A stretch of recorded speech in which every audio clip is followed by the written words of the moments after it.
Bismillah. Assalamualaikum warahmatullahi wabarakatuh. Alhamdulillahillazi assalatu wassalamu ala asrafil anbiya'i wal mursalin wa ala alihi wa sahbihi ajma'in, amma ba'du. Halo sahabat Cordova yang dimuliakan oleh Allah Subhanahu wa taala. Semoga kita diberikan semangat untuk menjalankan ibadah puasa di bulan yang penuh berkah ini. Amin amin ya rabbal alamin. Perkenalkan, saya Muhammad Abdul Ghani dari kelas 11 Thorik yang akan menyampaikan kultum singkat mengenai salah satu ilmuwan ternama yang bernama At-Tifasi. At-Tifasi merupakan salah satu ilmuwan Islam yang terkemuka pada masanya.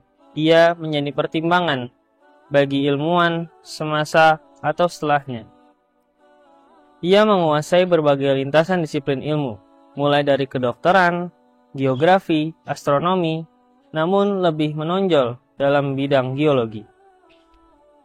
Sebagaimana yang kita ketahui, beberapa ulama terkenal yang ahli dalam bidang pengetahuan, contohnya seperti Ibnu Sina, sang ahli kedokteran, Al-Biruni, sang ahli astronomi, Al-Kindi, sang ahli filsafat, Ibnu Majid, sang ahli navigator legendaris, dan juga At-Tifasi, sang ahli geologi.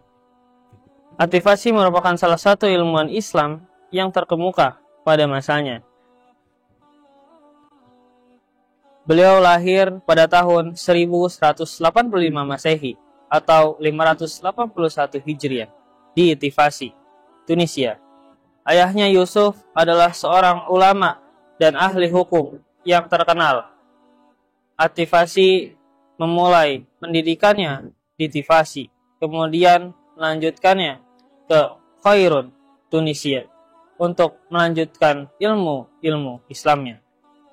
Kakeknya adalah seorang pejabat di dinasti Al-Muwahhidin, sedangkan bapaknya adalah seorang hukum serta sebagai pengrajin perhiasan.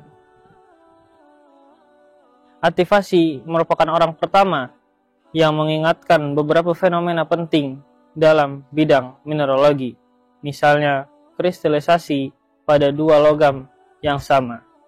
At-Tifasi mempelopori penggunaan metode untuk mengetes kemurnian logam mulia atau batu mulia dengan cara membakarnya. Beberapa karya yang dilahirkan oleh At-Tifasi sebagai berikut. Yang pertama, Khawas Al-Ahjar wa Munafa'uhuna, artikel tentang geologi dan mineralogi. Yang kedua, Al-Hajar allati taujad fi Kahzain al-Mulk wa Ar-Rusa'a, artikel tentang geologi dan mineralogi. At-Tifasi banyak menghabiskan waktu kecilnya di Tunisia. Setelah menginjak remaja, ia merantau ke Kairo, kemudian ke Damaskus, dan kembali lagi ke Hafsah. Perjalanan dari kota ke kota ini dalam rangka memperdalam keilmuan, khususnya di bidang batu mulia, yang kemudian mengantarkannya menjadi seorang ahli dalam profesi tersebut. Selain itu, At-Tifasi juga mempelajari ilmu lain seperti ilmu fikih, astronomi, pertambangan, dan ilmu lainnya yang berkaitan dengan batu mulia. Setelah ia pulang lagi ke Hafsah, ia menjabat sebagai seorang hakim di sana. Namun tak lama ia digulingkan dari jabatannya oleh pangeran yang tidak menyukainya.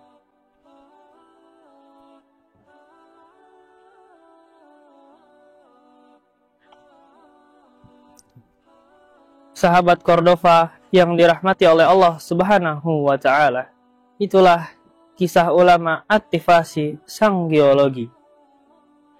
Sekian yang bisa saya sampaikan. Banyak hikmah yang dapat kita ambil dari kisah At-Tifasi, yaitu yang pertama, pentingnya pendidikan dan pengetahuan. At-Tifasi menunjukkan pentingnya pendidikan dan pengetahuan dalam mencapai kesuksesan dan membuat kontribusi yang berarti. Yang kedua, minat dan passion. Ativasi memiliki minat yang besar dalam bidang geologi dan mineralogi yang membawanya kepada kesuksesan. Itulah kisah Ativasi, ilmuwan geologi dan mineralogi dari Tunisia. Kurang lebihnya, mohon maaf. Wabillahi taufiq wal hidayah. Wassalamualaikum warahmatullahi wabarakatuh.